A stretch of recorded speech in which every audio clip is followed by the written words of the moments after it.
Մենք օրենքներ ենք ընդունելու, արգելելու ենք ադրբեջանցիներին հողեր և տներ գնել Հայաստանում, նվերներ ստանալ Հայաստանում։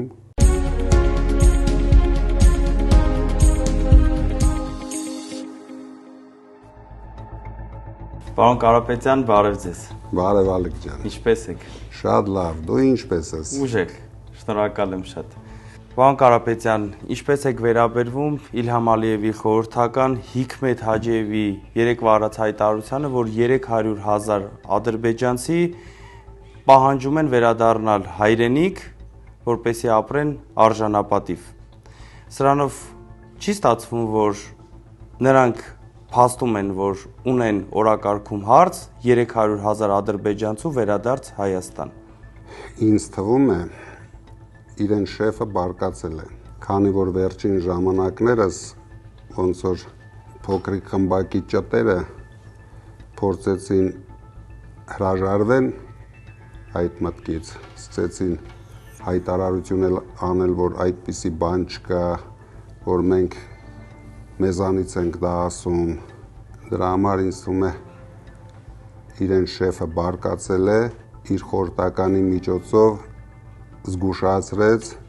որ խելոք մնացեք, սերներդ կտրեք, դուք չեք որոշում,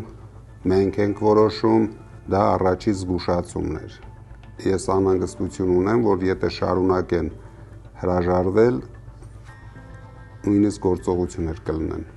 Շատ քիչ ժամանակ է մնացել, մեր ժողովուրդը ասելու է իր խոսքը, մենք գալով իշխանության միանգամից այդ խոսույթը վերացնելու ենք, ինչքան էլ փորձեն հրաժարվեն, որ այդպիսի բան չկա։ Համենայն դեպս Փաշինյանը ես ինչպես տեսնում եմ չի հրաժարվում, 300,000 ադրբեջանցիներ արդեն պատրաստվում են ներխուժեն Հայաստան,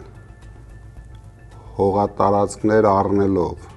տներ առնելով, բոլորը արդեն գիտեն, որ իրենց համար ազատվում են գյուղեր, դպրոցներ, մանկապարտեզներ, Հայաստանի չքնաղ բնությունը շատ է դուր եկել ադրբեջանցիներին և իրենց շեֆին, դրա համար մեր երկիրը մենք նորից ենք կրկնում լուրջ վտանգի տակ է, բայց ինչքան էլ իրենց դուրը գա, մենք օրենքներ ենք ընդունելու, արգելելու ենք ադրբեջանցիներին հողեր և տներ գնել Հայաստանում,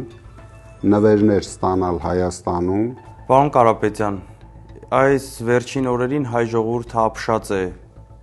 դեռ վարչապետի պաշտոնը զբաղեցնող մարդու պահվածքից, այս լկտի պահվածքը հատկապես դրսևորվում է կանանց նկատմամբ, կարճ ասած հայ տղամարդուն ոչ վահել պահվածք է։ Ինչ եք կարծում, ինչու է նա կորցնում իր ինքնատիրապետումը և ինչով է դա պայմանավորված։ Դա պայմանավորված է առաջերտին դաստիարակությամբ։ Ես տպավորություն ունեմ, որ փոքրիկ խմբակի դաստիարակությամբ զբաղվել են գորշ գայլերը։ Միայն այդ դեպքում կարող են մարդիկ թույլ տալ իրենց այդպիսի պահվածք մեծերի նկատմամբ, կանանց նկատմամբ,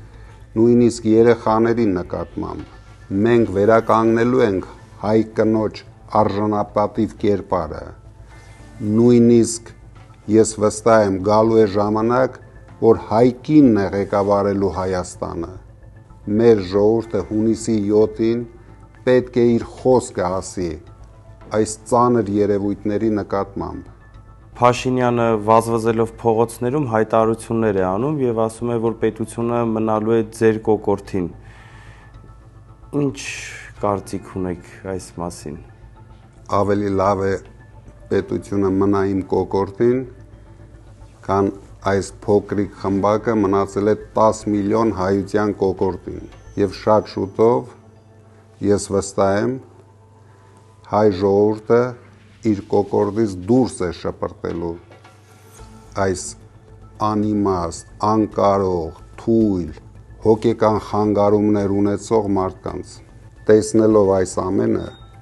ճիշտն ասած ես փոշմանել եմ իմ առաջարկությունից։ իմ աշխատավարձ այդ 1 դրամը այլևս չեմ տալու վարչապետին։ Իրենք պետք է մնան անգործ, անաշխատանք, որ հիշեն իրենց անցյալը եւ իրենց տված վնասները մեր երկրին եւ մեր ժողովրդին։ Եվ դրա համար մեր ազգին պետք է համար 3 անպայման